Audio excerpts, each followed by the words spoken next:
Entonces vamos a dar inicio a nuestro conversatorio Día Mundial del Sueño. El sueño es esencial para la salud. Hoy vamos a hablar sobre la importancia de la valoración del sueño en la consulta médica y odontológica. Le damos una bienvenida a todos los presentes y agradezco a los ponentes que nos acompañan el día de hoy por su amable participación y por el valioso aporte que nos brindarán el día de hoy con sus conocimientos y su experiencia en el campo de la medicina del sueño y de la medicina dental del sueño. El día de hoy nos acompaña el doctor Leopoldo Correa, copresidente de la World Dentofacial Sleep Society.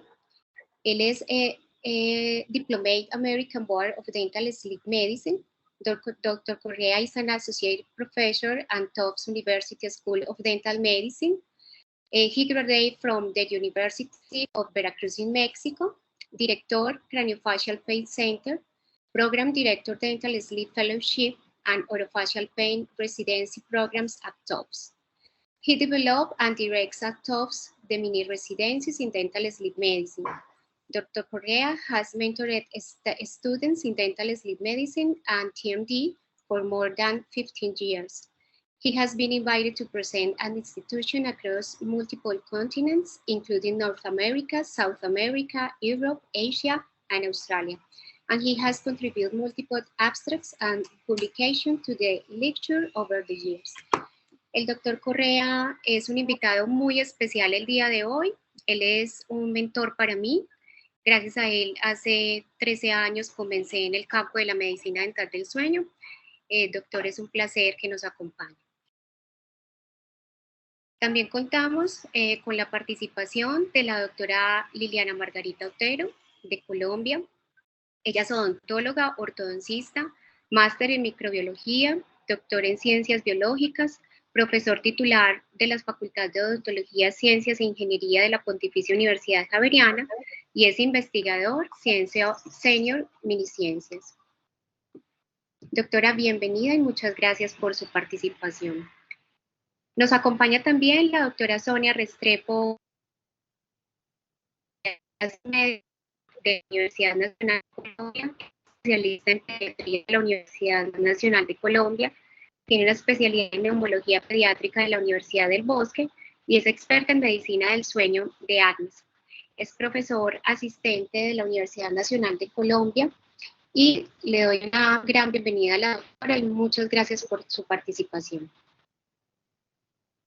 También contamos con la participación del doctor Hernán Andrés Marín de Colombia. Él es el actual presidente de la Asociación Colombiana de Psicología.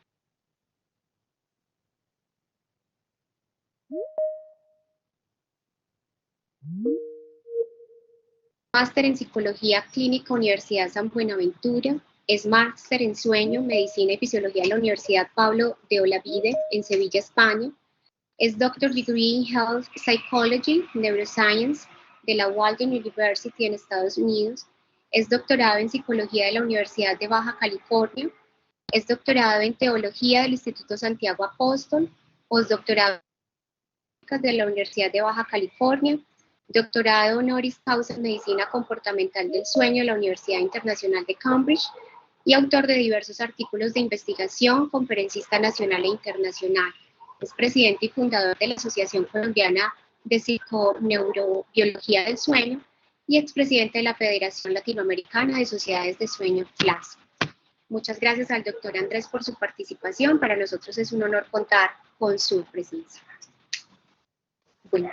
El día de hoy estamos conmemorando una fecha muy especial llamada el Día Mundial del Sueño. Es el día que tuvo inicio el 14 de marzo del año 2008 con el tema Duerme bien, vive plenamente, despierto, gracias a un grupo interdisciplinario de proveedores, miembros de comunidades médicas y de investigación de la Asociación Mundial de Medicina del Sueño, los cuales buscaron enmarcar la importancia del sueño frente a la salud y bienestar de los pacientes. Esta fecha conmemora los beneficios que trae consigo el sueño según lo expresa la World Sleep Society. Este evento busca abarcar situaciones médicas y de salud pública importantes relacionadas con el sueño, dentro de los cuales está incluida la medicina, la educación, los trastornos, entre otros. Dicha conmemoración no viene consigo una fecha estipulada a nivel mundial, sino que su día a resaltar es el último viernes antes de la primavera, día en el cual se realizan conferencias de conocimiento a la vanguardia sobre la medicina del sueño, eventos de promoción de la salud y prevención de la enfermedad. Por esa razón también para nosotros es muy importante en estos espacios contar con profesionales como el doctor Rafael Martín Suárez, Arambula de Colombia, como médico cardiólogo. Es supremamente importante y agradezco al doctor su participación porque para nosotros es muy valioso desde el área de la odontología tener presente también la interacción con otras especialidades médicas como lo es la cardiología. El doctor es cardiólogo de la Clínica Shire de la Universidad del Bosque, tiene un título en hemodinamia e intervencionista cardiovascular de la Clínica Shire Universidad CES, es máster en sueño Universidad de la Europea de Madrid y actualmente jefe de hemodinamia e intervencionismo cardiovascular del Hospital Santa Clara de Bogotá. Doctor, le doy una bienvenida y para nosotros de verdad es muy importante su participación y le agradezco enormemente que nos acompañe esta noche. Muchas gracias. Bueno, yo, como todos de pronto ya me conocen, soy la actual presidente de la Asociación Colombiana de Medicina Dental del Sueño. El día de hoy seré la moderadora de este evento, en donde realizaremos una pregunta durante 4 series a cada uno de los ponentes. Y estas preguntas están relacionadas directamente con su campo de trabajo. Y realizaremos entonces estas preguntas y tendremos un tiempo de 3 minutos para darle respuesta a cada una de ellas. Vamos a comenzar entonces con la doctora Sonia. Víctor, por favor, el doctor Andrés ya ingresó. Me avisan, por favor, en el momento. ¿Qué? El doctor Andrés Marín, por favor. Bueno, entonces vamos a comenzar con la doctora. Y doctora Sonia. Sí, buenas noches. Buenas noches, doctora. Puedes encender tu cámara. Perfecto.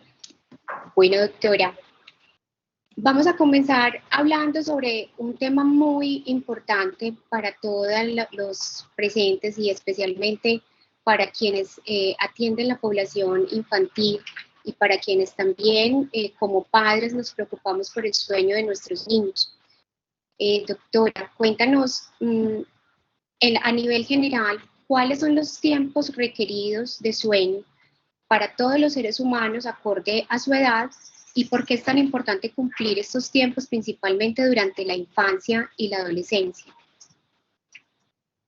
Bueno, primero que todo, muchísimas gracias, Natalia, por esta invitación. De verdad que para mí es un gran honor participar de este grupo multidisciplinario que atiende pues integralmente a las personas con trastornos del sueño.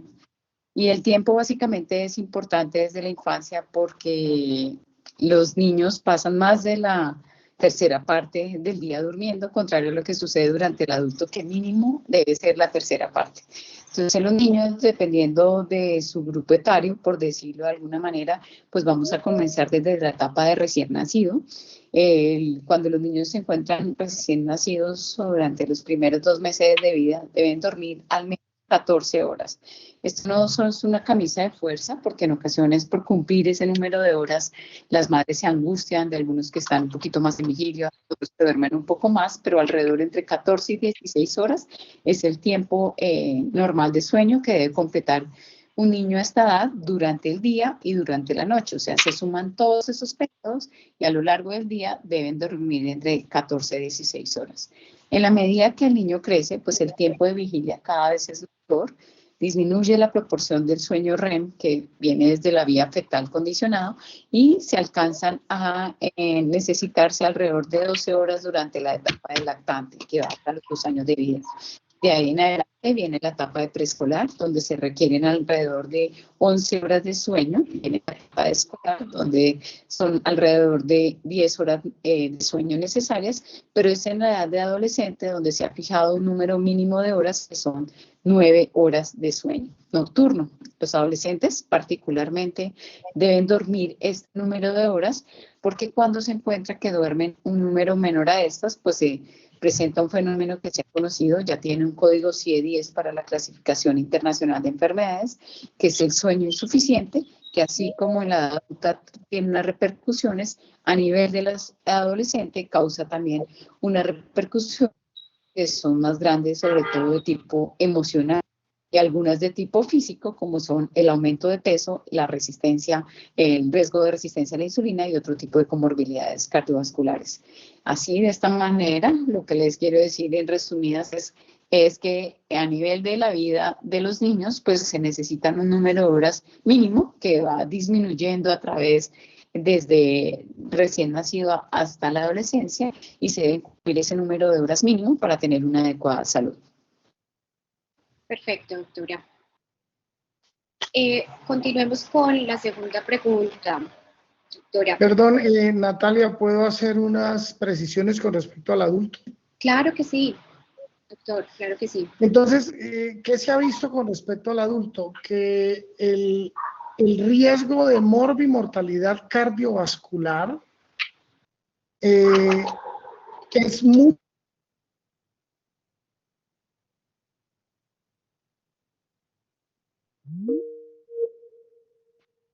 llama la atención que varios estudios han mostrado que cuando hay más de sueño, el riesgo vuelve y se aumenta como cuando tienes 5 horas de sueño. Concluye que entre 6 y 8 horas de sueño es el periodo ideal para mantener un riesgo cardiovascular adecuado a la población general. De otro lado, en octogenarios, el dormir 5 o menos horas nocturnas de sueño duplica, o sea, el riesgo relativo alcanza a ser 2 para la probabilidad de hacer muerte súbita. Y son todos aquellos pacientes ancianos que mueren en la noche prácticamente sin darse cuenta. Entonces, desde el punto de vista de salud del sueño y riesgo cardiovascular, en mayores de 50 años lo ideal es un periodo de 6 a 8 horas nocturnas de sueño. Encontré algo interesante que no había vislumbrado antes, y es el riesgo de enfermedad arterial oclusiva periférica en estos pacientes con menos de 6 horas de sueño, lo cual les condiciona fenómeno de claudicación intermitente. Y encontré un dato curioso, que la siesta diurna disminuye en este tipo de pacientes el riesgo de enfermedad oclusiva arterial periférica, siendo mucho mayor el efecto en pacientes diabéticos. Ok, doctor. Doctor, aprovecho entonces su intervención, le hago una pregunta. Ya que el tiempo de sueño es esencial para la salud a través de las diferentes etapas de la vida y que su deficiencia predispone a una variedad de enfermedades crónicas, ¿existe alguna relación entre la deprivación del sueño?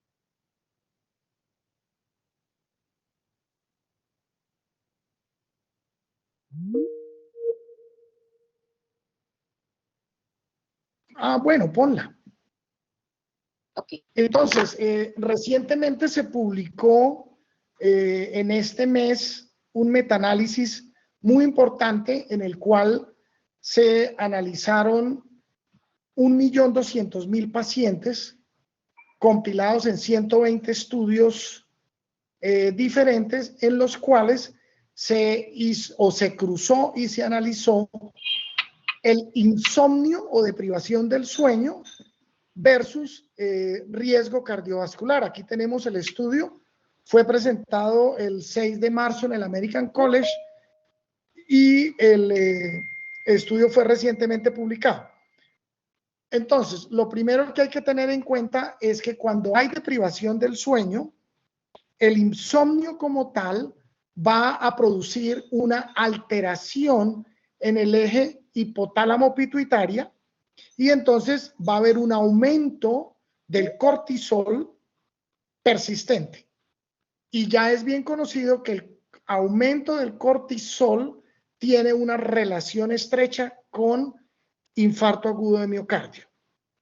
Y los pacientes que duermen menos de 6 horas tienen un riesgo relativo de 1.67 con un intervalo de confianza del 95%, lo cual es muy cercano al doble. Este riesgo, como les había dicho, tiene una asociación mayor en octogenarios, llevándolos a muerte súbita. Entonces, con un poder muy amplio, porque es un análisis de 1.200 pacientes, perdón, de 1.200.000 pacientes, se encuentra una estrecha relación con alto riesgo de infarto agudo de miocardio. ¿Secundario a qué?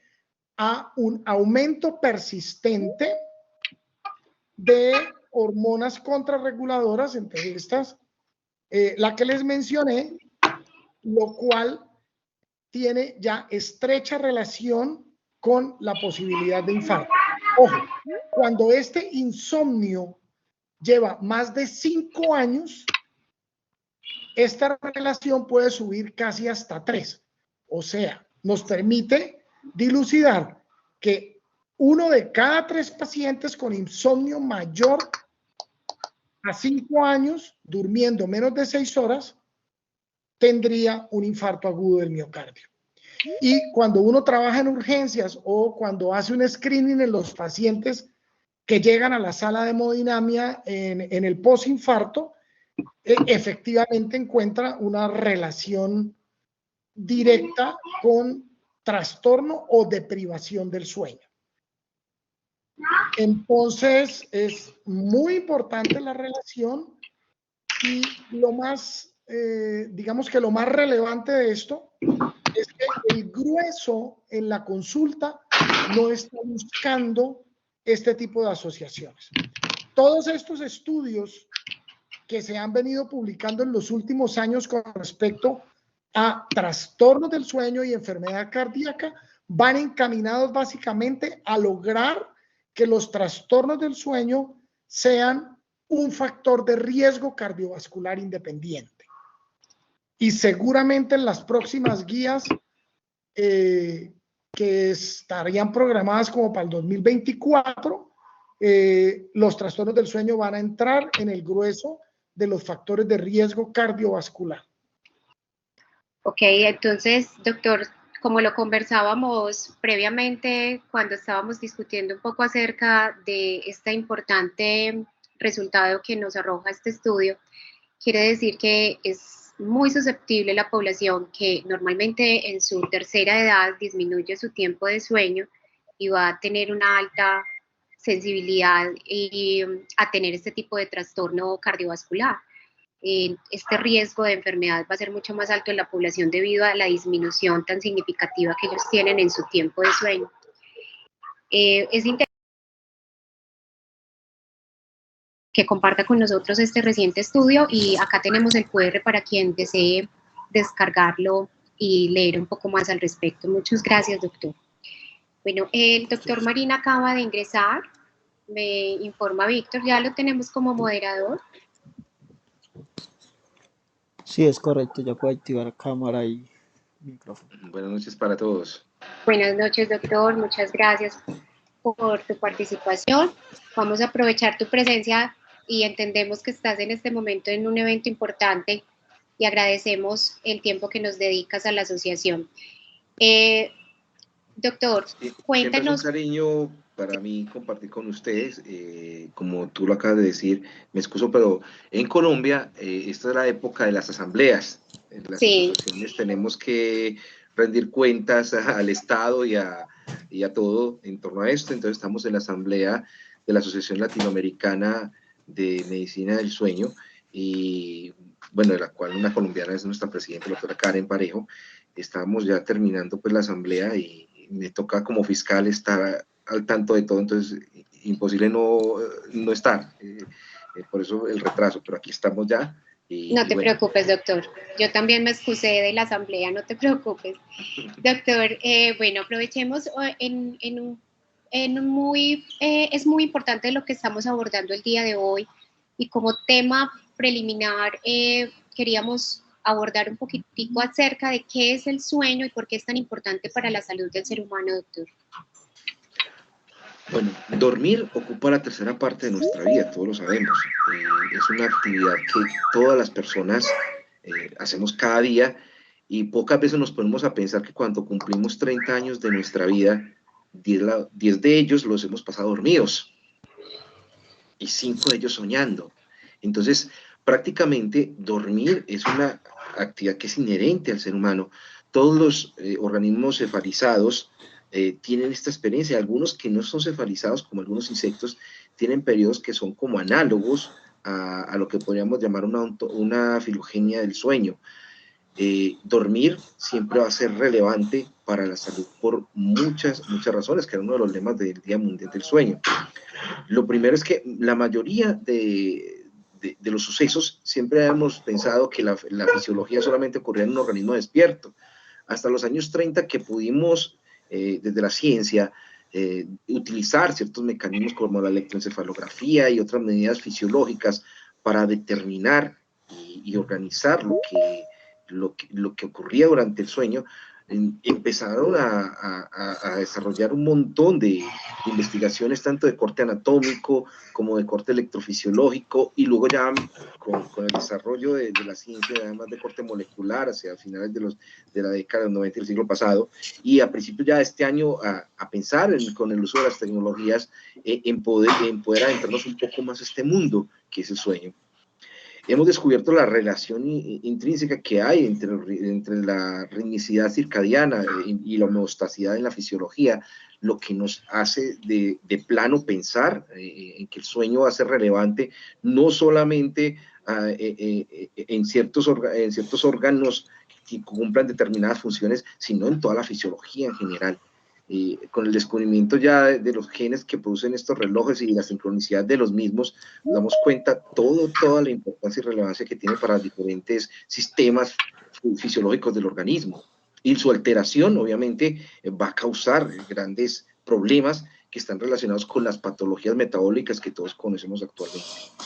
Y a nivel mental, pues sin dudarlo, el sueño REM juega un papel, sin dudarlo, importantísimo en la regulación de las emociones, importantísimo en la regulación de la conducta. Entonces, todo esto nos lleva a pensar de que dormir, si bien es cierto esta pregunta la habíamos respuesto en el siglo pasado, estábamos como en pañales, hoy sabemos que dormir es un acto que es importantísimo para el ser vivo, no solamente para el hombre, sino para todos los animales cefalizados. Perfecto, doctor. Es importante el sueño y lo más importante aún es que adquiramos conciencia sobre la relevancia que tiene el sueñño y su relación con la salud de todo individuo. El dormir bien no solamente nos da una salud física, sino también nos da una salud emocional y mental. Y por esa razón, doctor, te pregunto, ¿cuántos trastornos del sueño existen y cómo podemos identificarlos en la consulta médica y odontológica general? ¿Qué debemos o a quién debemos remitir en caso de identificar a un paciente con un probable trastorno del sueño? Hay varios aspectos que hay que tener en cuenta para responder esta pregunta. Decir un número N es relevante, sí, son 84 trastornos del sueño que según la clasificación internacional de trastornos del sueño en su tercera edición han descrito. Pero, ¿qué es un sueño normal y qué es un sueño anormal? Yo creo que es una de las preguntas que subyace a esto. Un sueño normal es un sueño que cumple 3 condiciones básicas que son fundamentales. Primero, la cantidad de horas. Hace poco, en el año 2015, la National Sleep Foundation digamos así, pregonaba, hubo un consenso de cuántas horas se necesitaban en cada una de las etapas del desarrollo de vida en el ser humano. Y hay una variabilidad identificando 3 tipos de patrones de sueño: los patrones de sueño corto, los patrones de sueño intermedio, donde estamos la mayoría de la población, y los patrones de sueño largo en cada una de estas poblaciones. Lo segundo, fuera de la duración, es la calidad del mismo. ¿Qué tan satisfecha se siente la persona con su necesidad de sueño individual? Y la tercera característica de un sueño normal es el momento y la oportunidad de poderlo desarrollar. Teniendo esas 3 cosas claras, sabemos que un sueño normal es un sueño que rompe estas regulaciones, digamos así, de la cantidad, del momento del día en el que lo hace, y de esa calidad que durante el día no va a ser óptima. Y esas son las quejas que van a llevar a una consulta. Entonces podemos identificar 2 tipos de síntomas de cualquier trastorno del sueño. Y uno es la dificultad de iniciar el mismo, y el segundo, digámoslo así, el que me duerma en todos lados. Esas 2 caras de la misma manera entre el insomnio y el hipersomnio van a estar, digamos así, de manera transversal en esas 84 patologías. ¿Y qué sucede durante el mismo sueño? Que es otro de los puntos. Entonces podríamos hablar que hay unos trastornos relacionados con esos comportamientos que tenemos para el inicio del sueño, para conciliarlo, para mantenerlo, otros para dormirnos en cualquier momento del día, o fenómenos que ocurran durante el mismo proceso, digamos así, onírico en general. Perfecto, doctor. Bueno, doctor, agradezco mucho esta explicación tan resumida de lo que es la complejidad en sí de los diferentes trastornos asociados al sueño, y lo más importante es aprender a valorar en la consulta médica y odontológica la posibilidad de identificar a un paciente con un trastorno del sueño y poderlo remitir oportunamente. Por esa razón, también quisiera preguntarle a continuación al doctor Leopoldo Correa, doctor, ¿cómo y cuándo y tal vez por qué razón fue el odontólogo incorporado en el campo de la medicina del sueño? ¿Qué pasó para que el odontólogo incursionara en este ámbito en el cual pues nunca se había pensado que el odontólogo podría participar? Sí, muchas gracias, doctora Natalia, y felicidades por la iniciativa de desarrollar este conversatorio con todos los colegas. Bueno, el dentista entra en un papel actualmente que se considera muy, muy importante en el área del sueño, específicamente lo que conocemos como medicina dental del sueño.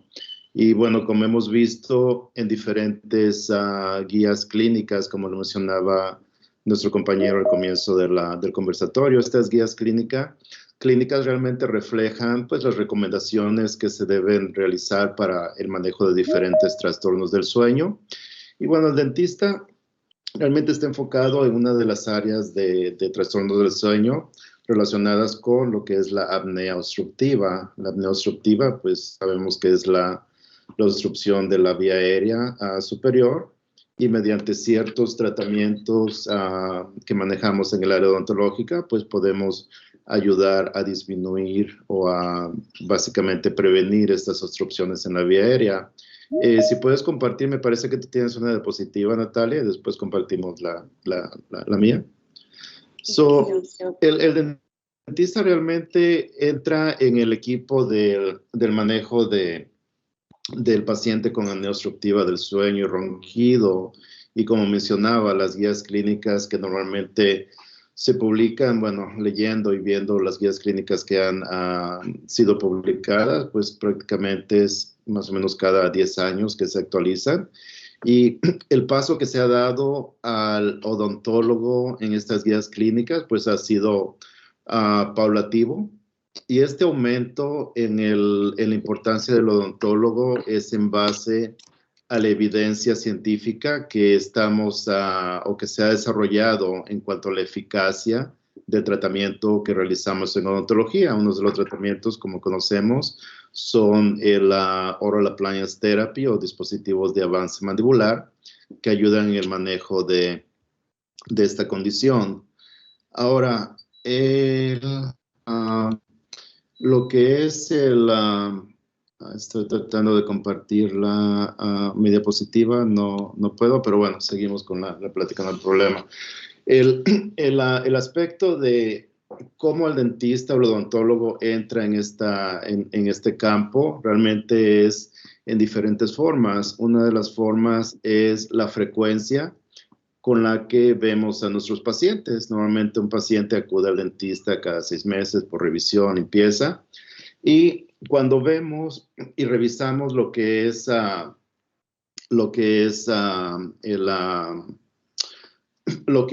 función de, como vemos aquí en la pantalla, de estos dispositivos, bueno, vemos que la vía aérea superior, cuando es obstruida, cuando se desarrollan los eventos respiratorios de apnea, pues una de las formas que tratamos de identificar a estos pacientes es pensando en uno de los factores de riesgo relacionados con lo que es la anatomía de la vía aérea superior, la anatomía de la cavidad bucal. Pues vemos lo que es el maxilar, la mandíbula, los tejidos suaves como es la lengua, el paladar suave. Todos esos factores anatómicos han sido categorizados como uno de los puntos, uno de los grupos de riesgo que pueden llevar a lo que es la oclusión parcial o total de la vía superior. Y pues estos pueden ser identificados fácilmente mediante pues la revisión que realizamos los odontólogos a cada paciente. Vemos la boca, vemos los tejidos suaves, los tejidos duros, en combinación con lo que es la anamnesis o el clinical history, pues haciendo una combinación de lo que es screening, revisión bucal de los factores anatómicos, el historial médico, pues podemos tratar de identificar los riesgos y comunicar al paciente primeramente el por qué estamos realizando esta revisión y pues qué es lo que se puede hacer, cuál sería el siguiente paso.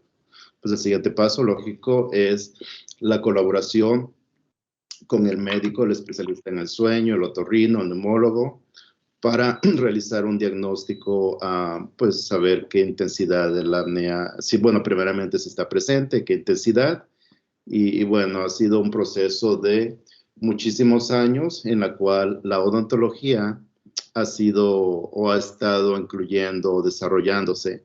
Y curiosamente, bueno, una de las diapositivas que intentaba compartir, lamentablemente no me permite compartir pantalla en este momento, es la descripción de Pierre Robin.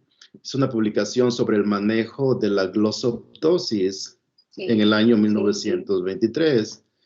Esta descripción del manejo de la glossoptosis con un dispositivo oral que él mismo diseñó, fabricó, pues nos da una pauta a entender sobre los milestones, sobre las diferentes etapas en la cual la odontología ha ido aumentando en lo que es incorporándose cada vez más al área de medicina del sueño, pues mediante evidencia científica, demostrando la eficacia de tratamiento comparada con otros tratamientos como la máquina de CPAP, o muchas veces haciendo la combinación de esos tratamientos. Y bueno, en sí, actualmente la odontología, el odontólogo está en una posición bastante, pues importante, se ha considerado cada vez más y más como parte del equipo de las diferentes opciones de tratamiento de manejo de tratamiento para este grupo de pacientes enfocados a lo que es ronquido y apnea obstructiva del sueño. Sí, doctor. De verdad que es demasiado importante la participación del odontólogo dentro del campo de la medicina del sueño, con base en las diferentes especialidades que pudieran estar interviniendo en las diferentes secciones, digámoslo así, donde pueda ser encontrado una obstrucción en la vía aérea, y de cuál manera el inicio de esta enfermedad también puede entrar a ser parte de la medicina dental del sueño de una forma no solamente intervencionista, sino también preventiva. Y por esa razón quisiera preguntarle, doctor, ¿cómo recomienda usted que debe ser el proceso de formación del odontólogo que estuviera interesado en incluir en su consulta la valoración del sueño y el manejo de los trastornos respiratorios del sueño? ¿Cuáles son estas ofertas que existen en el mundo actualmente y quién debe liderar este tipo de formación para que haya una una adecuada orientación y una adecuada formación, tanto clínica como práctica, en cada uno de los profesionales que quieren incorporar este servicio en su consulta. Claro, sino una pregunta, un comentario muy importante, que es en cuanto a la formación, en qué forma el odontólogo va pues a encontrar esta oportunidad de formación, esta oportunidad de conocer, aprender, desarrollar y aplicar el conocimiento que adquirimos en el tratamiento de nuestros pacientes. Pues realmente la evolución de medicina del sueño, dental del sueño y las diferentes opciones que tenemos actualmente de aprendizaje o de formación, pues pudieran entrar, lo considero, en diferentes grupos. Realmente la formación al final es el conjunto de distintos conocimientos clínicos, experiencias, entender lo que es la evidencia científica, la literatura que demuestra pues las diferentes opciones de tratamiento, y pues en resumen lo pudiera categorizar en diferentes áreas. Ciertamente lo que es las instituciones académicas, lo que es a nivel universidad, tanto universidades, escuelas de odontología, escuelas de medicina, otorgan diferentes cursos, diferentes niveles de formación académica enfocado en el área de medicina dental del sueño. Igualmente, y muy importante, cabe recalcar que las asociaciones profesionales, tanto de médicos como odontólogos enfocados en esta área, constantemente están pues promoviendo, ayudando a ofrecer diferentes niveles de cursos de formación, comenzando, lógico, con lo que es lo foundation, lo fundamental, lo básico, para entender lo que es, pues, entender el sueño, la fisiología, las funciones, las consecuencias de la deprivación del sueño y, por supuesto, lo que son los aspectos de trastornos respiratorios. Y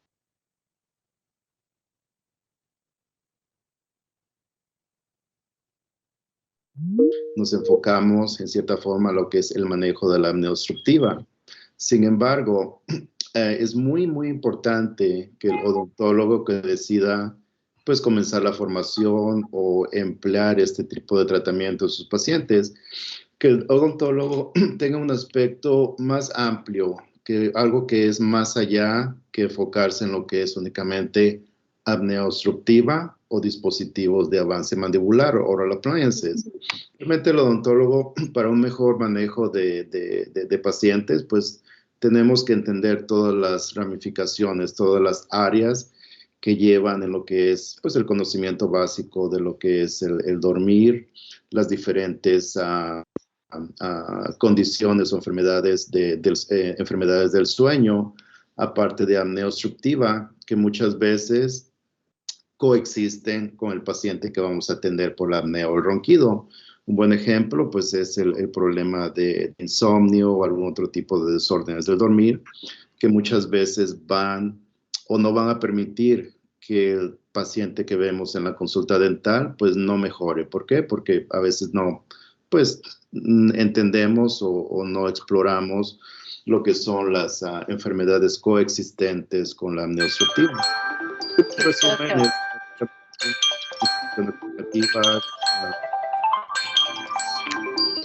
profesiones académicas, tanto odontológica como médica, pues en conjunto es trabajar en un equipo multidisciplinario para entender un poco más el mejor manejo de este grupo de pacientes. Perfecto, doctor. Sí, por acá ya había sonado la campanita, doctor. Muchas gracias. Pensé que alguien te estaba mandando mensajes. No, está cerrando el tiempo. Doctora Natalia, ¿puedo decir 2 palabras? Claro que sí, doctor. Varias cosas. El dispositivo de avance mandibular será tan importante que cuando uno hace reanimación cardio-cerebro-pulmonar, lo que hace es hacer el mismo mecanismo para asegurar la vía aérea, el mismo mecanismo que hace el dispositivo de avance mandibular, que es hacer como una subluxación de la mandíbula. ¿Para qué? Para mantener la vía aérea permeable y pueda ventilar al paciente. Entonces, fíjate que ya la misma reanimación cardio-cerebro-pulmonar nos muestra la importancia de la cavidad oral en este tema. De otro lado, doctor, no sé qué tanto las facultades o el pregrado de odontología haga educación en sueño.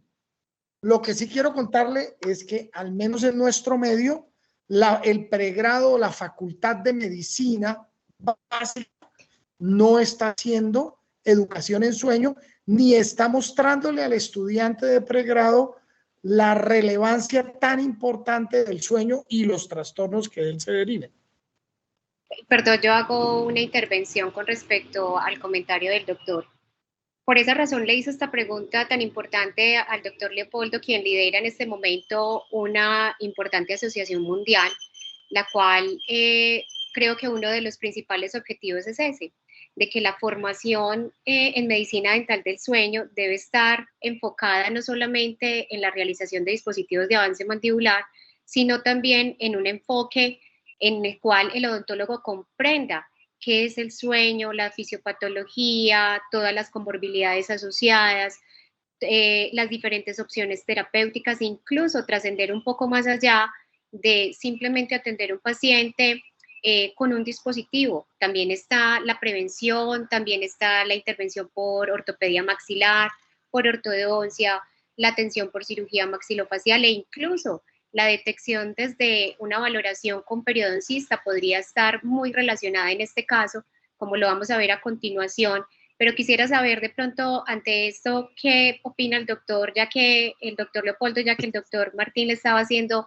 esta importante aclaración. De hecho, el comentario me agrada mucho, doctor Martínez, muchas gracias por comentarlo, porque lo que es la educación, lo que es la enseñanza a nuestros estudiantes, tanto en medicina como en odontología, realmente es lo que nos está llevando, lo que va a llevar a esta área, pues a las siguientes generaciones o las siguientes formas de manejo. Como la doctora Natalia comentó, actualmente hemos creado una asociación global de medicina dental del sueño, la World Dental Facial Sleep Society. Uno de los objetivos es hacer awareness en el área académica en cuanto a escuelas de odontología para ayudar, para fomentar lo que es la implementación de la enseñanza de medicina del sueño o medicina dental del sueño en el área de pregrado, eventualmente en el área de posgrado, como lo hemos realizado en la universidad donde actualmente trabajo, en Tufts University en Boston. Entonces, actualmente los pasos que estamos llevando primeramente es de exploración. ¿Cuál es el estado de enseñanza y práctica de medicina del sueño en escuelas de odontología? Hemos realizado algunos surveys, algunas encuestas a nivel de Estados Unidos y Canadá. Actualmente estamos desarrollando unos surveys a nivel México, Latinoamérica. Estamos expandiendo para Asia y bueno, en corto tiempo creo que tendremos una publicación muy importante sobre cuál es la evaluación actual de enseñanza de esta área y cuáles son los pasos necesarios para poder llevar a la siguiente etapa, que es la implementación, lógico, en diferentes etapas, dependiendo de la institución, del país, del continente, pero me agrada mucho su comentario porque en sí estudiantes de pregrado, posgrado, son los que nos van a ayudar a expandir mucho más lo que es esta área de medicina del sueño. Me encantaría que a continuación intervenga la doctora Liliana Otero. Espacios de formación muy importantes en medicina dental del sueño, desde la clínica de odontología, en especialidades como ortopedia y ortodoncia principalmente, y lidera investigaciones muy importantes relacionadas con la apnea obstructiva del sueño y con la relación con el crecimiento y desarrollo craneofacial, con enfermedad periodontal, en fin, doctora, tienes una cantidad enorme de artículos muy interesantes, los cuales le recomiendo a todos su lectura. Y por eso también quiero resaltar esta labor que realiza la Universidad Pontificia la Javeriana, perdón, porque ellos están cumpliendo con este esquema que es el que el doctor Martín y el doctor Leopoldo están tratando de llevar este mensaje, donde la formación en sueño tiene que estar ligada no solamente con la parte odontológica, sino también con la parte médica.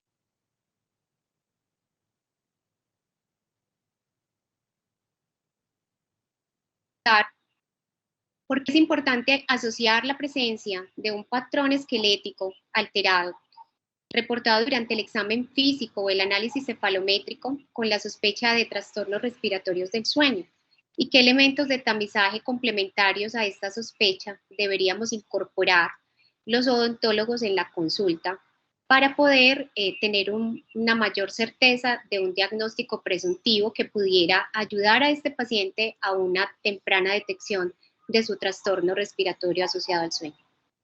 Doctora Natalia, muchas gracias por la invitación. Un honor estar aquí en este conversatorio.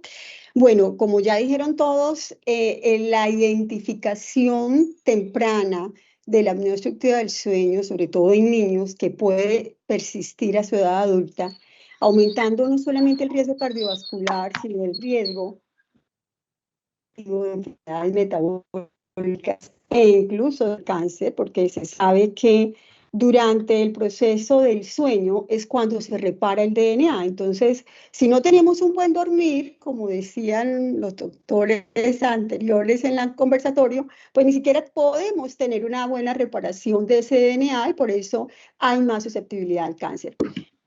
Nosotros trabajamos con un grupo interdisciplinario desde el 2011 para apnea del sueño. Y esta es una investigación, esta que estoy mostrando aquí es una investigación reciente que hicimos con la doctora Sonia Restrepo, con la doctora Eneida López en la Pontificia Universidad Javeriana, donde nosotros resaltamos la importancia del odontopediatra para identificar la apnea obstructiva del sueño mediante unas preguntas validadas del cuestionario pediátrico de sueño y unas preguntas que corresponden al fenotipo craneofacial. Entonces hacemos una evaluación craneofacial, hacemos una evaluación facial del niño, de su simetría, de su facies atópica, de su perfil para ver si tiene un retrognatismo mandibular,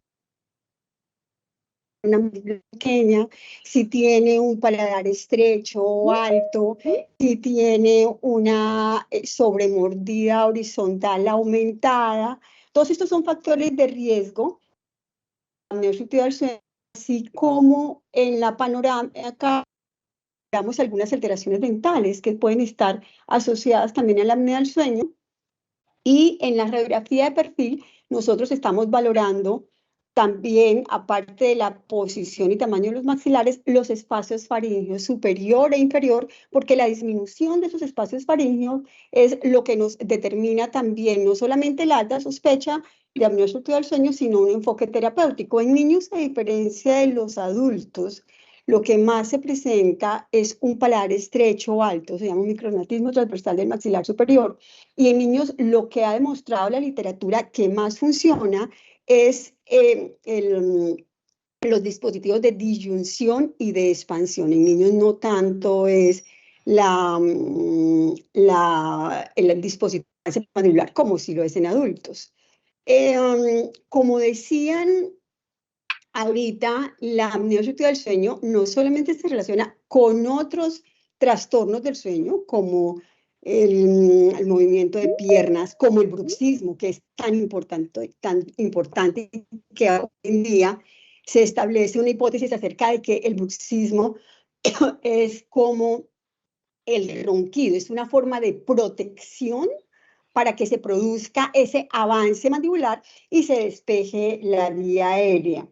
Y como tú decías, doctora Natalia, en la Javeriana estamos comprometidos no solamente en el posgrado de odontopediatría, que tienen una cátedra de apnea obstructiva del sueño, sino también en el posgrado de ortodoncia, en donde valoramos también en ortodoncia el fenotipo craneofacial, así como también en niños. Y hemos hecho unos anexos para permear esto también al pregrado, y tenemos también diplomados de medicina dental del sueño. Además, estamos haciendo no solamente la parte clínica, sino la parte de medicina de precisión con biomarcadores genéticos, biomarcadores proteicos de esposoma, para determinar en saliva y poder prevenir la apnea obstructiva del sueño antes de que se presente. Creo que ya me sonó la campana. Sí, ya sonó, doctora. No te preocupes. Antes de continuar con el doctor Andrés Marín, que se me va a ir porque tiene un compromiso, quisiera por aquí dar una cuñita muy especial porque existen también otras instituciones en nuestro país, acá en Colombia, como es la Universidad Santo Tomás, donde el doctor Jairo Roa lidera espacios de formación en medicina dental del sueño, y ya se ha incluido materia específica enfocada a este tema, y es algo muy bonito para resaltar porque vamos camino a ir creciendo. Iniciaron varias entidades en diferentes instituciones alrededor del mundo, pero cada vez somos más y más, y en Colombia ya tenemos instituciones. En la Unicideo tenemos también el Diplomado de Medicina Dental del Sueño, liderado por la doctora Constanza Melo, quien es miembro de nuestra asociación, nuestra primer presidente y actualmente nuestra vicepresidente, y es algo también muy importante para resaltar, porque estos espacios nos permiten conocer todo esto, lo que nos está hablando la doctora Liliana, el doctor Leopoldo, el doctor Andrés, y es demasiado importante que lo apliquemos y que incorporemos una formación adecuada para poder brindar una atención muy especial a los pacientes con trastornos asociados al sueño.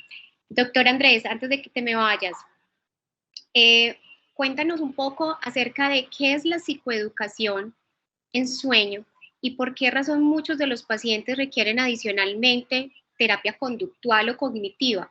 Yo quisiera preguntarte esto porque ahora está en su furor este tema de la terapia conductual y cognitiva, y muchas veces no sabemos en qué momento ese paciente pudiera necesitar una intervención mucho más especializada por parte del psicólogo experto en sueño o de otro especialista con este tipo de formación, y quisiera entonces que nos comentaras un poco al respecto cómo debemos tomar esta decisión de remisión a psicología de sueño.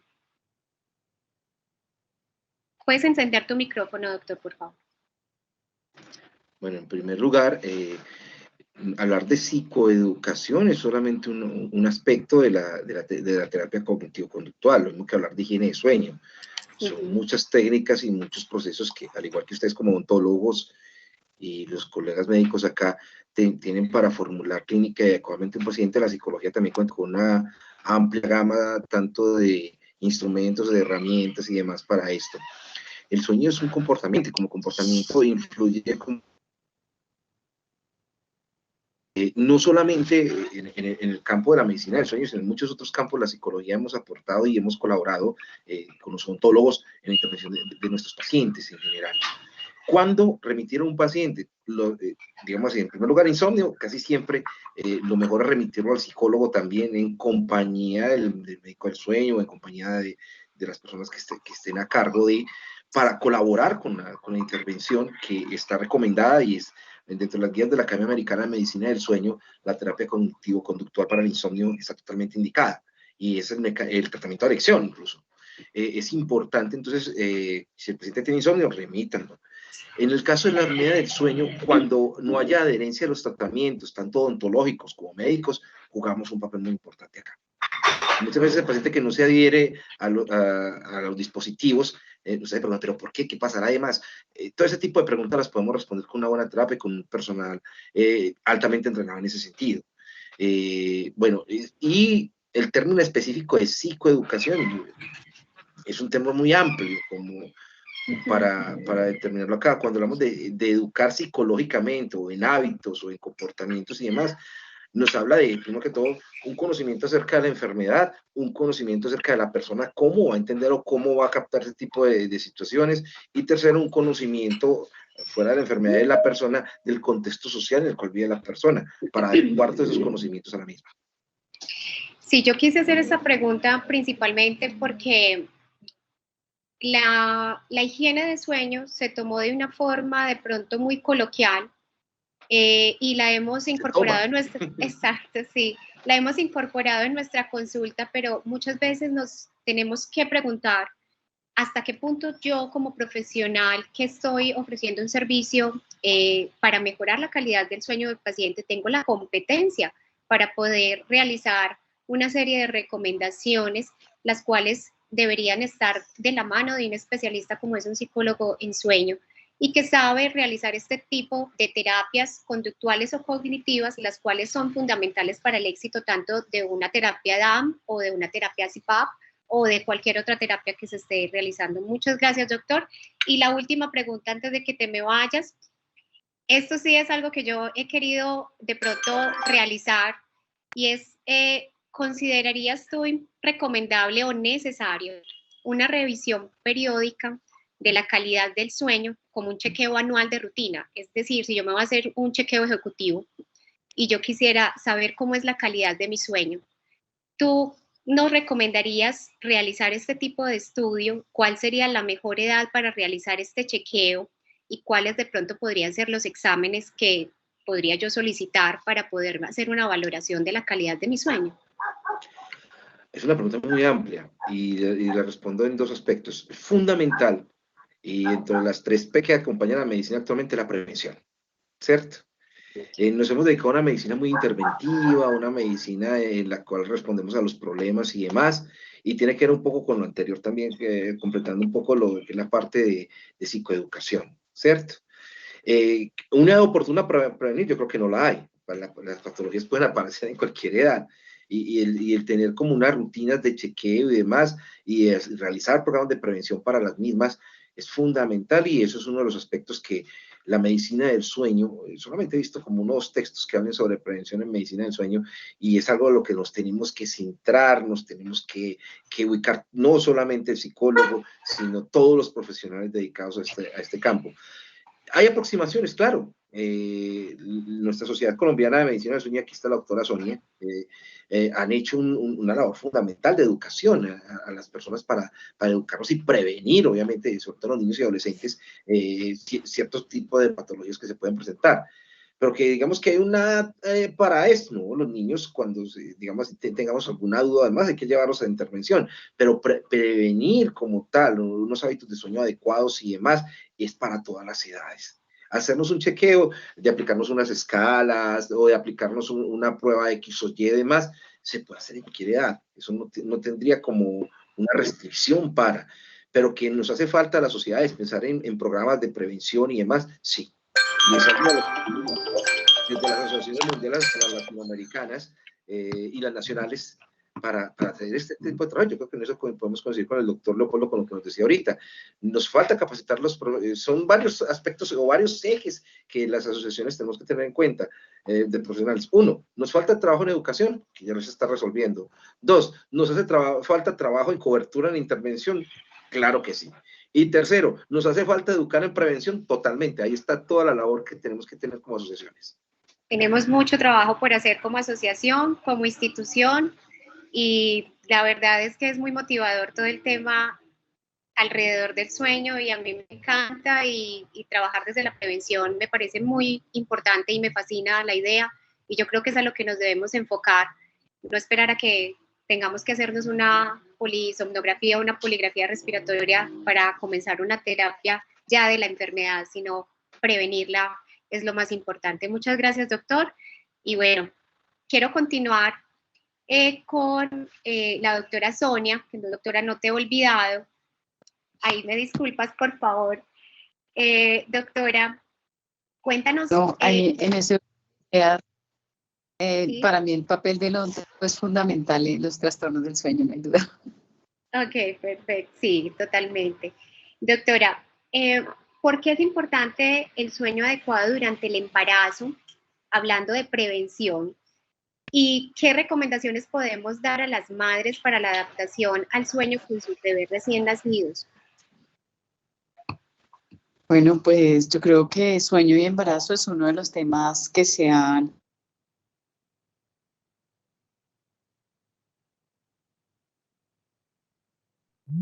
postulado nuevas teorías y respecto al cual ya hay evidencia. Uno, son las madres que recientemente, hace menos de 2 semanas, se publicó un paper que tiene que ver con el Journal de Sleep Medicine, donde se refiere que las madres que están expuestas a pantallas 3 horas antes de ir a dormir durante la noche tienen mayor riesgo de desarrollar diabetes gestacional. La diabetes gestacional es una condición que no está en beneficio del bienestar del feto y por eso el bienestar de la madre, la calidad del sueño durante la gestación puede predisponer más adelante a que tengamos niños que tempranamente estén afectados también por trastornos respiratorios del sueño. Una madre que tiene diabetes gestacional va a tener por lo general niños con restricción del crecimiento intrauterino, puede haber otros que tengan también, sí, dependiendo de cuál sea el estímulo, que puedan debutar con que sean fetos más grandes, que actúe como un fenómeno de macrosomía, y esto puede alterar de cierta manera también el bienestar del sueño en los recién nacidos. Por otro lado, las mamás que son roncadoras, o sea, no solo la exposición a pantallas, sino también aquellas madres que se encuentran en gestación, que ganan mucho peso y que pueden presentar más trastornos respiratorios del sueño, se han encontrado que tienen alteraciones de la microvasculatura, que no solamente de la microvasculatura, sobre todo a nivel que traen también repercusiones pues para el tamaño fetal, para los recién nacidos que sean más pequeños, y por otro lado, el riesgo de nacimiento prematuro. Entonces, esas serían las 2 factores de los cuales más se ha estudiado. Y respecto a la rutina, lo que sí se ha recomendado para las madres que recién empiezan un periodo de maternidad es que se adapte la rutina de la madre junto a la de los niños, sobre todo para favorecer los periodos de lactancia, porque las mamás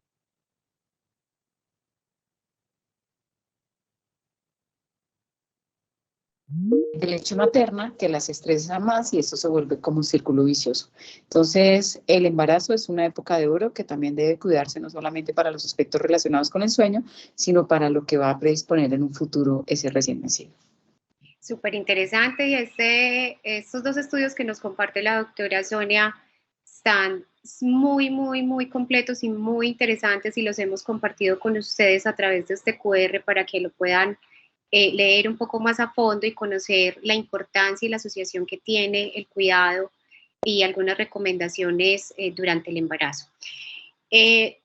Vamos entonces a proceder con el doctor Leopoldo, porque también tiene un compromiso muy importante, y quisiera preguntarle, doctor, ¿qué impacto ha tenido la participación del odontólogo, experto en medicina dental del sueño, en la prevención, en el diagnóstico y en el abordaje terapéutico de los trastornos respiratorios del sueño en la población mundial?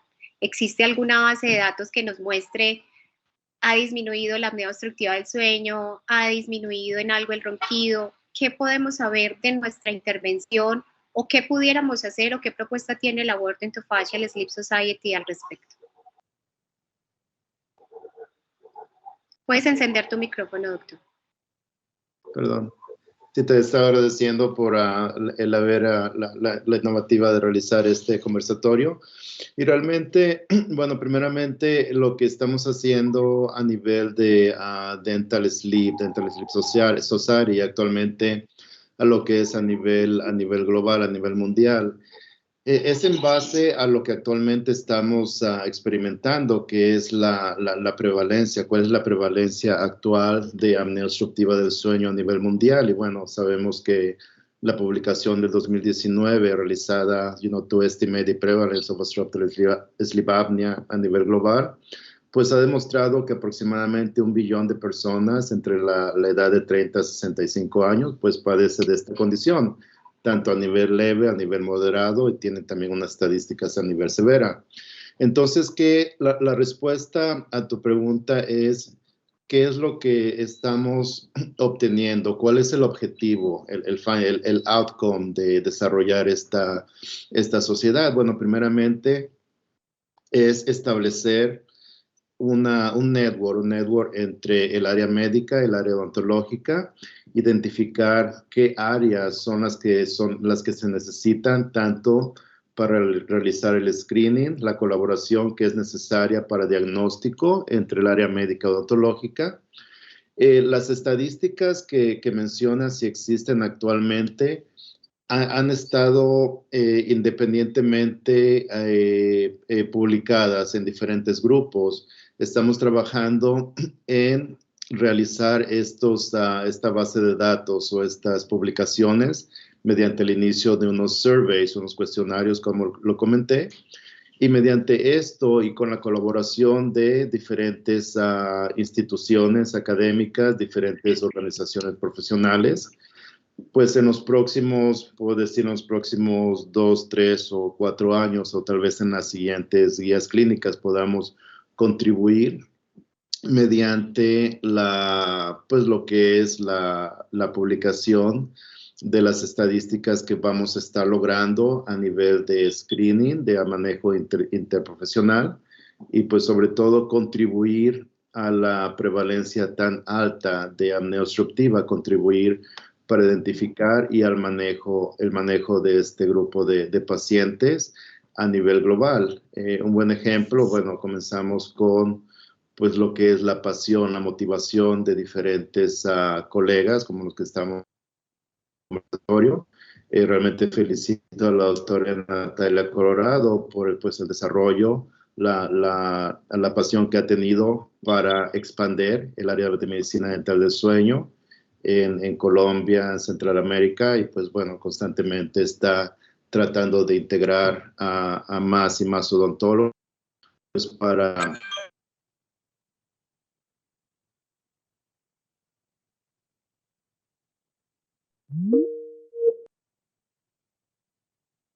que sabemos que están con nosotros el día de hoy, pues para continuar con esta pasión, este entusiasmo y este compromiso, podría llamarlo, que tenemos pues con la población de pacientes que necesitan pues asesoría, necesitan diagnóstico, necesitan el manejo de diferentes problemas del dormir, diferentes trastornos del dormir, desde diferentes puntos de tratamiento, tanto dental, médico.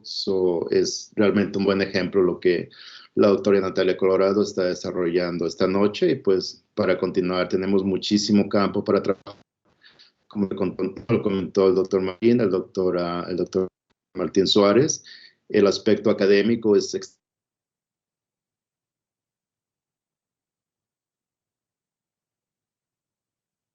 para desarrollar esta área, y pues actualmente creo que tenemos todas las herramientas para continuar en esta área. Muchísimas gracias, Natalia Colorado, gracias a todos los participantes, a los panelistas, y pues hasta la próxima. A seguir trabajando muy juntos. Felicidades. Gracias, doctor. No, la verdad es que tuve un buen tutor, un buen mentor, y la verdad es que esto no lo estamos haciendo, no lo hago yo sola, esto es un grupo de líderes que casualmente nos encontramos en una asociación médica como odontólogos, y nos decidimos integrar para conformar una asociación que simplemente lidera espacios de formación y propicia que crezca aún más la medicina dental del sueño, y que incluso pueda llegar en algún momento a una certificación, una acreditación o un proceso de incorporación de la medicina dental del sueño dentro de los lineamientos académicos en las instituciones de educación superior, que sería lo ideal, recibir algún día un título de especialista en medicina dental del sueño. Es un sueño que realmente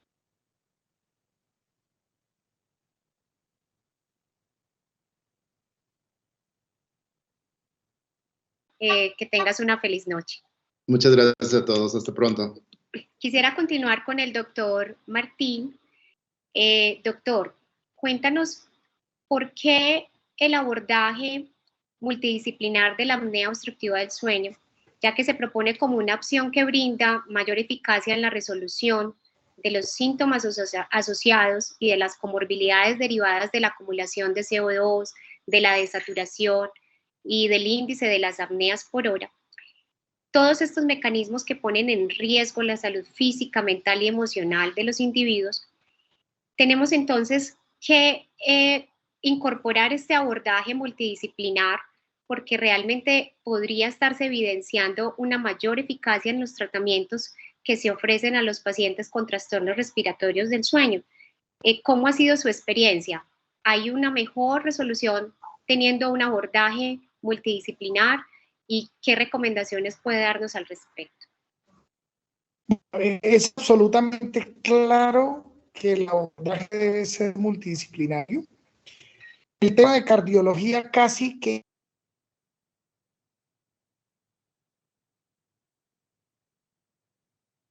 parecieran los mismos motivos de consulta que tendría un somnólogo.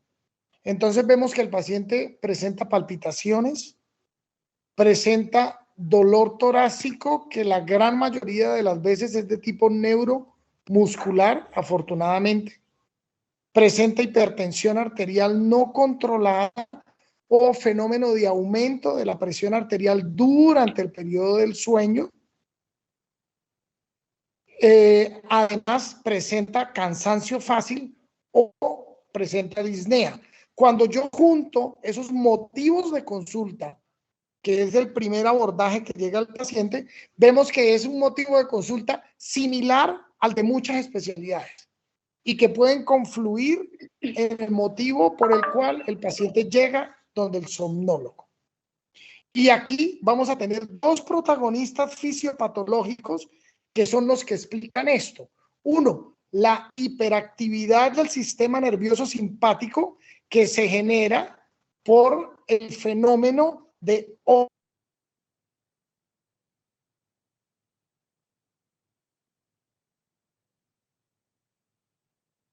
sistema nervioso simpático activado me va a producir una gran cantidad de confluentes fisiopatológicos, como es la disfunción endotelial o pérdida de la dilatación vascular a nivel generalizado, lo cual conlleva hipertensión arterial.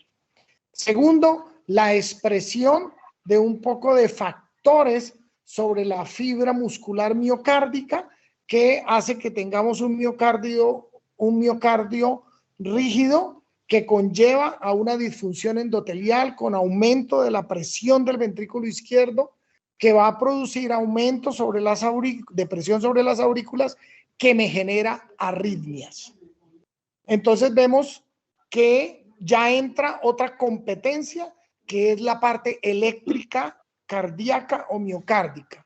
Cuando hablamos de disfunción endotelial, una de las principales manifestaciones o manifestaciones iniciales de la disfunción endotelial es la disfunción eréctil, y ya tendríamos la competencia del sistema urinario o el sistema reproductor, y el urólogo empieza a aparecer en este panorama.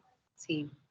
Entonces, la hiperactividad del sistema simpático es la que nos va a generar esta gran cantidad de síntomas que finalmente pareciera que todo confluyera en el sistema cardiovascular.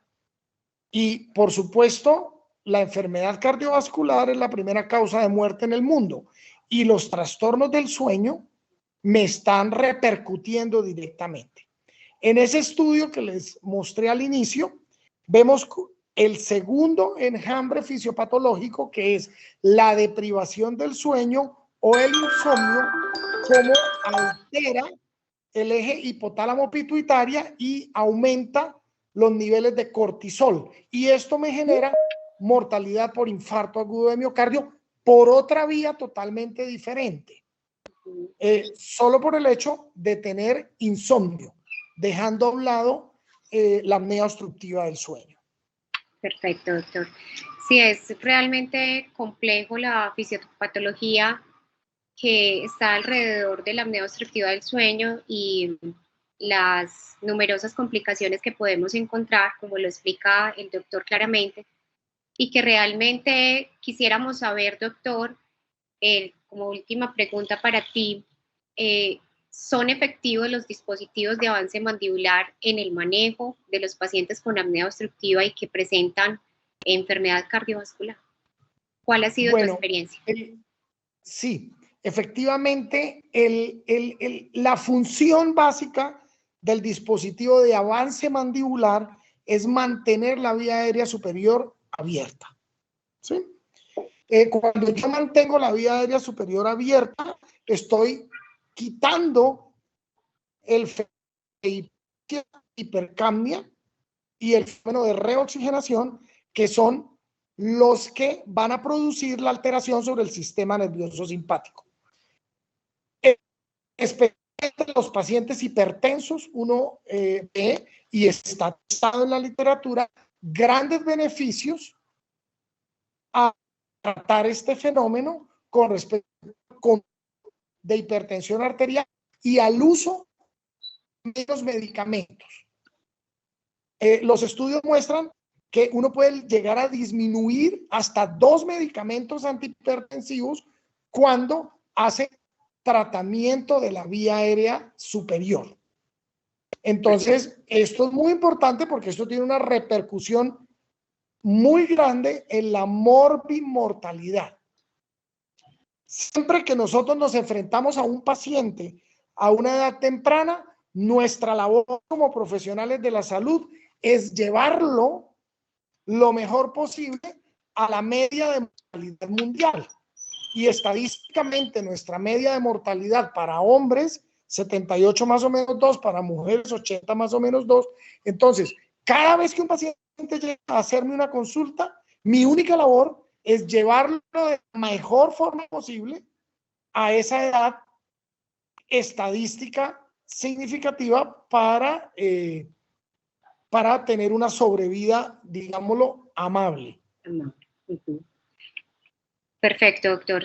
Sí, cuando yo hablaba con el doctor previamente al conversatorio, una de mis principales inquietudes y que muchos profesionales nos manifiestan es la credibilidad del tratamiento con dispositivos de avance mandibular.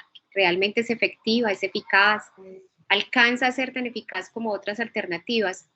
Obviamente depende de cada caso, depende de la severidad de cada apnea obstructiva del sueño, depende de las comorbilidades asociadas, depende de muchos factores que hay que tener en cuenta, pero lo más importante de este mensaje que nos brinda hoy el doctor es que lo más importante es abrir la vía aérea, porque es un mecanismo que nos va a ayudar a Doctora favorecer. Natalia, aquí hay una labor muy importante que tenemos que hacer y es de educación, porque es que el profesional, digamos que no íntimamente relacionado con medicina del sueño, no conoce los dispositivos de avance mandibular. El odontólogo general muchas veces no recomienda el dispositivo de avance mandibular. Yo me confieso, hasta antes de hacer la maestría en sueño, yo no conocía los dispositivos de avance mandibular. Entonces, la educación debemos iniciarla desde la base. Perfecto. Idealmente tratar de meter en los programas de pregrado al menos una pequeña cátedra con respecto a medicina del sueño. Perfecto, doctor. Muchas gracias. Bueno, ahora continuemos con mis dos doctoras que están aquí ansiosas esperándonos.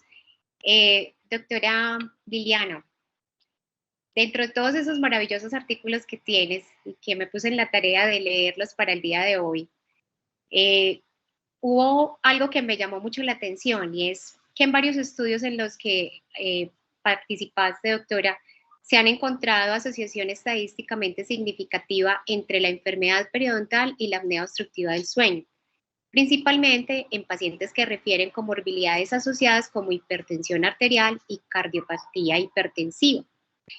Acorde con estos estudios, ¿qué biomarcadores se han encontrado asociados a estas dos enfermedades y cuál es la indicación de manejo que nos recomiendas debemos los odontólogos realizar desde nuestra consulta cuando detectamos este tipo de pacientes?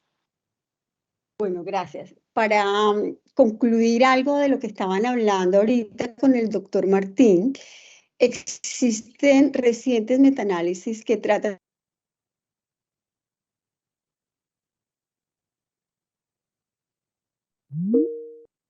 en controlar la hipertensión y la enfermedad coronaria. Encuentran que si bien el CPAP puede disminuir más el índice de apnea y hipopnea que los dispositivos de avance mandibular.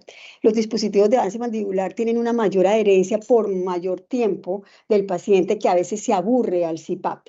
Y lo que se trata es que el paciente se adhiera al tratamiento para poder lograr efectos. Entonces, en ese sentido, ambos, tanto el CPAP como el dispositivo de avance mandibular, pueden realmente ayudar a controlar hipertensión, disminuir riesgo cardiovascular, como decía el doctor Martínez, un riesgo alto y modificable que se puede controlar.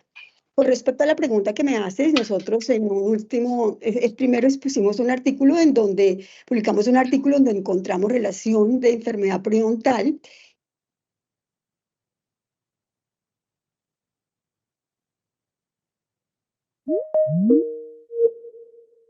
de buscar en la microbiota oral cuáles eran los microorganismos más comunes presentes en los pacientes con apnea obstructiva del sueño. Esta es una gráfica sacada de uno de los artículos que traigo, y nos encontramos también otros marcadores genéticos y proteicos relacionados con interleuquina 1, interleuquina 23, factor de necrosis tumoral, interleuquina 10, que estaban aumentados en estos pacientes, ¿cierto?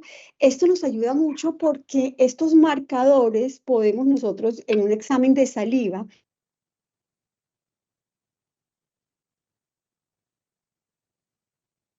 encontramos al paciente que tiene una periodontitis y tomamos esos biomarcadores, podemos concluir que los pacientes que tienen estos biomarcadores y periodontitis tienen mayor riesgo de enfermedad cardiovascular. Entonces, así podemos contribuir a esa prevención, ¿cierto? La periodontitis de por sí es un factor de riesgo también para enfermedad cardiovascular, pero cuando se combina con apnea obstructiva del sueño, la microbiota oral cambia y los marcadores genéticos se hacen más potentes, según lo que encontramos en este estudio. Perfecto, doctora. Es decir, quisiera que ahondar un poquitico allí. Claro, hay doctor. unos gatillos metabólicos. Entonces, ¿qué es lo que estamos viendo? Hay una disfunción endotelial, hay inflamación del endotelio vascular que lo hace proclive y permeable a cualquier noxa. Y ahí hay una asociación directa con la enfermedad periodontal que es proinflamatoria del endotelio vascular. Y esto lo que hace es una asociación ya descrita hace por lo menos 30 años de la enfermedad periodontal y la enfermedad cardiovascular, y ni hablar del tema con la enfermedad valvular, ¿sí? Entonces son todos gatilladores del fenómeno que genera la apnea obstructiva del sueño. Conclusión, no son noxas independientes, van unidas de la mano. Perfecto, doctor. Sí, es supremamente importante esta asociación, la cual es perfectamente demostrada en este estudio y en donde realmente existe una asociación significativa que debemos tener en cuenta, y podría ser un biomarcador muy importante para poder identificar este tipo de pacientes y poderlo remitir oportunamente para su manejo de su condición de trastorno respiratorio asociado al sueño. Ahora, doctora Sonia, quisiera preguntarte, doctora, ¿qué relación existe, ahora hablando de todas estas comorbilidades asociadas, entre las enfermedades respiratorias y la calidad del sueño en los niños? ¿Y cómo podemos identificar que el sueño en nuestros pacientes no es el adecuado?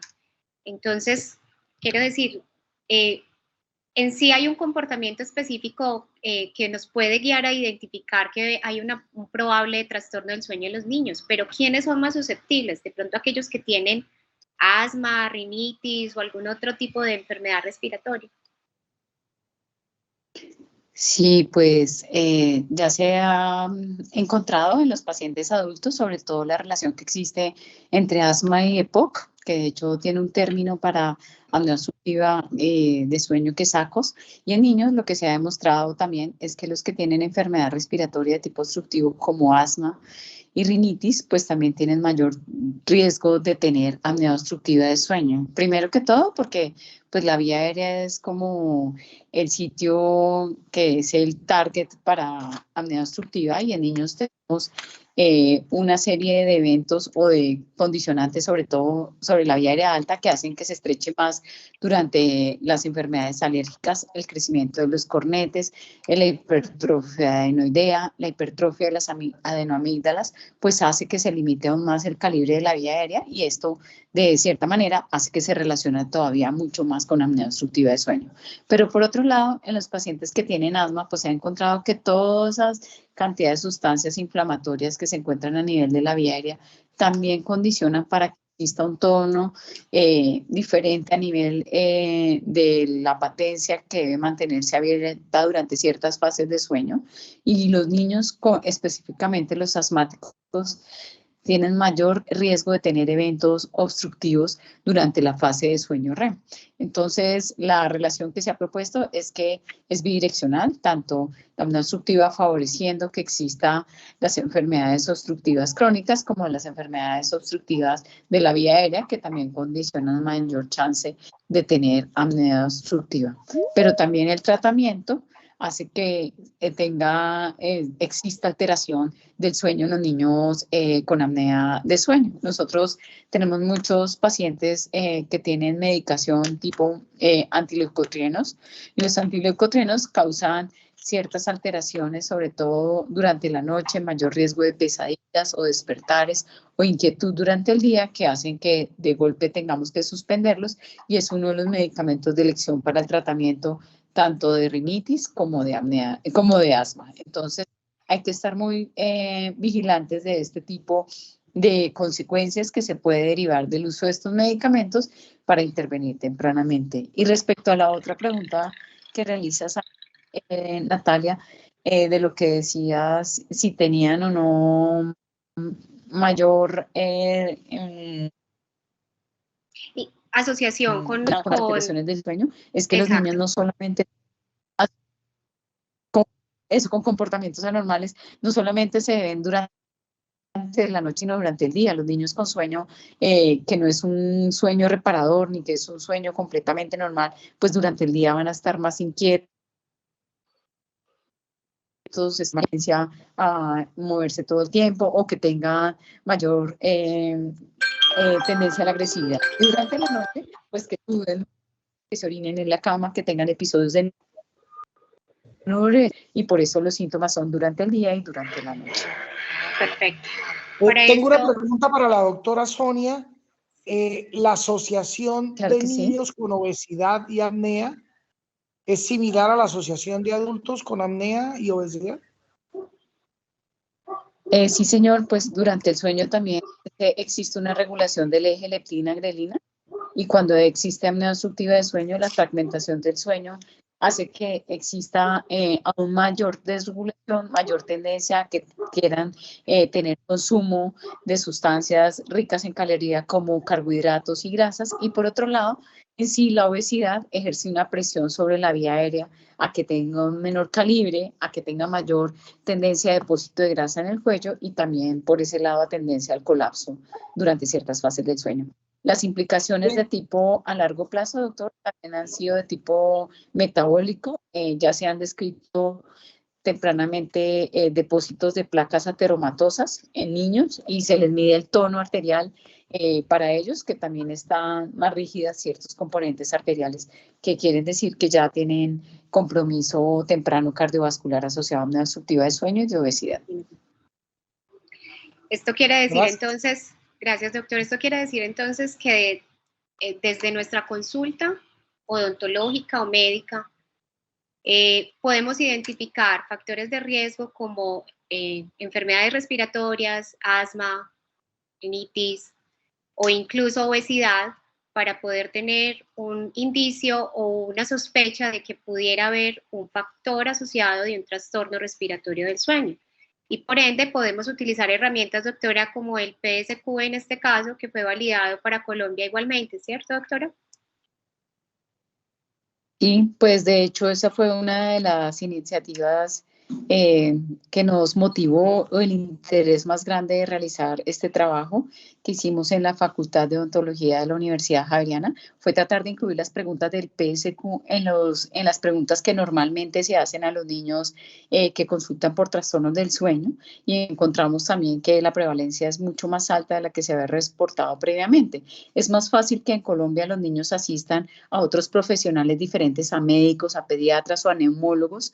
Por eso la sensibilización a todos los profesionales que atienden la población pediátrica es muy importante. O sea, van más a odontología, de repente tienen controles más seguidos, y que ustedes sean capaces o que puedan alertar a los clínicos respecto a un trastorno es muy valioso para nosotros. De golpe hemos pensado que en el mundo de 100 niños que tienen trastornos de sueño, solo uno consulta. Entonces esto debe dejar de ser un privilegio para personas que tienen acceso de repente a profesionales que tienen una preparación o una especialización, o de repente no somos suficientes los especialistas en este área del sueño, y que tengan una sospecha, pues es tremendamente importante para poder hacer una consulta y hacer estrategias de prevención tempranamente. Entonces, en eso es que estamos trabajando, no solamente para los niños pequeños, sino también para adolescentes, para los escolares, y ojalá que esto fuera una normatividad permanente que fuera siempre indagar sobre los trastornos del sueño en los niños. De hecho, cuando hemos hecho lo que decía el doctor Martín en las encuestas que se han hecho en escuelas en Estados Unidos, en Europa o en Asia, en la carrera de medicina solo se dedican 2.5 horas a estudio de sueño. Eso es tremendamente poquito. Nosotros tenemos en la Universidad el semillero de los trastornos del sueño, que yo creo que es el único en Colombia, donde están involucrados estudiantes de pregrado, de posgrado, de especialidades. Entonces, yo creo que hacer siempre hincapié en que la sospecha es lo más importante para poderlos tratar. Doctora, muy motivadora tu intervención, y la verdad es que es una invitación muy importante que queremos desde la asociación brindarle a todos los asistentes, y es que desde la consulta odontológica general, la primera consulta odontológica que tienen los niños normalmente entre los 2 años, 3 años, podemos hacer esta identificación tan importante y realizar un aporte muy valioso para la salud de los individuos en Colombia, principalmente para los niños que son el futuro de nuestra nación. Entonces, con respecto a eso, y la última pregunta, doctora, me leí por ahí el artículo de prevalencia de la apnea obstructiva de sueño en niños y adolescentes en Colombia, que está publicado en la página de la Asociación Colombiana de Medicina del Sueño. Y te quería preguntar, porque llamó mi interés, este estudio que fue en 2021, en donde se comporta la enfermedad y se observa que hubo un de los trastornos respiratorios del sueño entre 2020 y 2021, ¿qué puedo ahí? ¿Están mejorando los niños? ¿Hay un subreporte? ¿Fue asociado a la pandemia? ¿Qué fue lo que pasó y cuál fue la conclusión? ¿Y cuál es la invitación a que deriva esta investigación? Sí, pues en ese estudio de prevalencia lo que consultamos fueron los registros que estaban consignados en el CISPRO, que es como tema referencial de todos los motivos de consulta y de los diagnósticos que uno pone de repente cuando hace la consulta. Y nos dimos cuenta, efectivamente, como tú lo mencionaste, existe una disminución de los registros para apnea obstructiva de sueño en Colombia, específicamente durante esa temporada, que lo asociamos con la baja consulta relacionada con la pandemia, pero también nos dio mucho dolor encontrar ciudades donde hay 0 pacientes infantes pediátricos con apnea obstructiva de sueño, sobre todo en un área diferente a la región andina. En la región andina pues tenemos todos los laboratorios de sueño, está la concentración máxima de especialistas, pero lo que fue Leticia, Santa Marta, Cúcuta, 0 pacientes pediátricos reportados con apnea obstructiva de sueño. Yo creo que esto debe ser o que no se está buscando o que de repente no se está haciendo la atención dirigida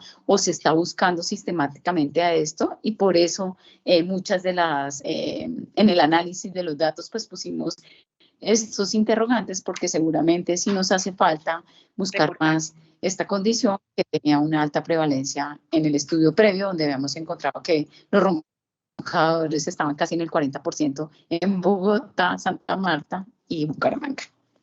Perfecto, sí, yo quiero felicitarlas, incluso a la doctora Liliana, por la participación en e importante estudio, me pareció muy interesante y la verdad lo invita a uno a analizar qué puede estar ocurriendo. ¿Será que no estamos reportando? ¿Será que nos falta mayor participación? Y la verdad te agradezco mucho, doctora, por tu aporte el día de hoy, y quisiera finalizar con una pregunta con la doctora Liliana, también relacionado con otro estudio en el cual ella participó en el 2016 sobre las principales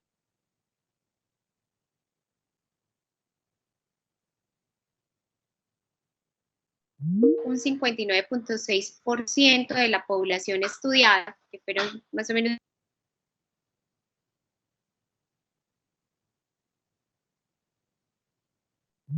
Doctora, ¿cuáles fueron estas afecciones más prevalentes en la población colombiana? ¿Y crees que de pronto durante estos 7 años posteriores a este estudio ha mejorado o ha empeorado esta prevalencia, y por qué razón? Bueno, gracias, Natalia. Nosotros hicimos una encuesta a 2.000 niños y a 6.000 adultos en las ciudades de Bucaramanga, Santa Marta y Bogotá, buscando la relación con altitud. Como tú dices, encontramos una alta prevalencia en niños, en adultos. En niños lo asociamos con bruxismo, con desnutrición en Santa Marta, con trastorno de déficit de atención e hiperactividad en Bogotá, en algunos casos con obesidad en Bucaramanga.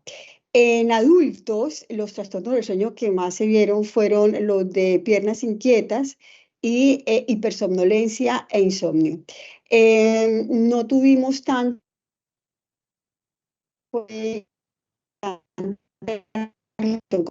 adultos, la mayoría tenían sobrepeso. Lo que más llamó la atención en nuestro estudio es que los pacientes que asistieron a la consulta cardiológica por hemodinamia o por fibrilación auricular, en Bogotá el 91% de esos pacientes tenían apnea obstructiva del sueño.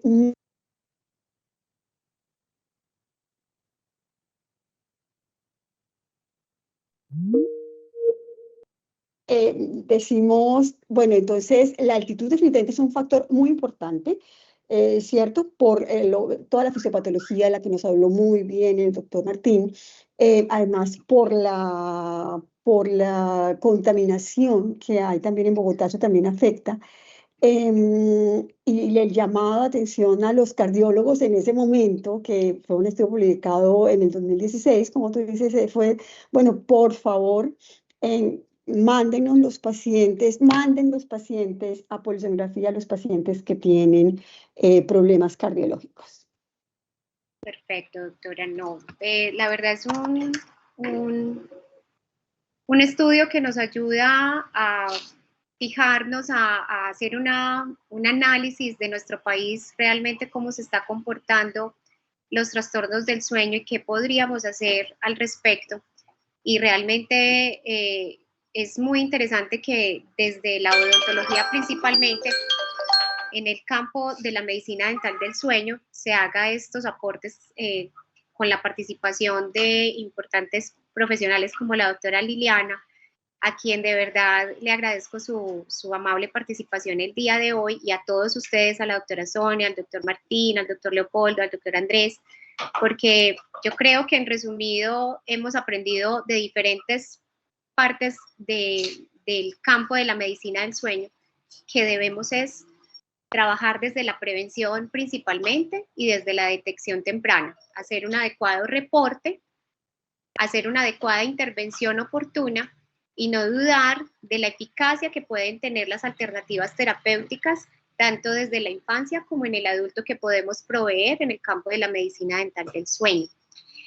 Adicionalmente, si alguien tiene preguntas, las puede enviar al correo electrónico o nos puede escribir a través de nuestro correo de educación continua, acmedes@gmail.com, para que podamos ampliar un poquitico más acerca de todos estos temas tan importantes que hemos compartido el día de hoy, y que, en resumido, lo más importante es que el sueño es esencial para la salud. Adicionalmente, quiero invitarlos a que ingresen a nuestra asociación, a los odontólogos que quieran hacer parte del campo de la medicina dental del sueño. Nosotros vamos de la mano con los médicos, con los especialistas, para que nuestra formación sea mucho más integral y para que podamos ofrecer servicios eficaces en la resolución de los trastornos del sueño, específicamente de los trastornos respiratorios del sueño. Muchísimas gracias a todos ustedes que se quedaron hasta estas horas, ya son las 8:45, pero creo que fue un espacio muy enriquecedor. Este archivo queda grabado gracias a la participación de todos ustedes y lo vamos a tener en nuestras redes sociales para que puedan disfrutar de él. Muchísimas gracias y feliz noche. Bueno, gracias. Gracias, doctor. Muchas gracias. Gracias. Feliz noche para todos. Hasta luego. Gracias.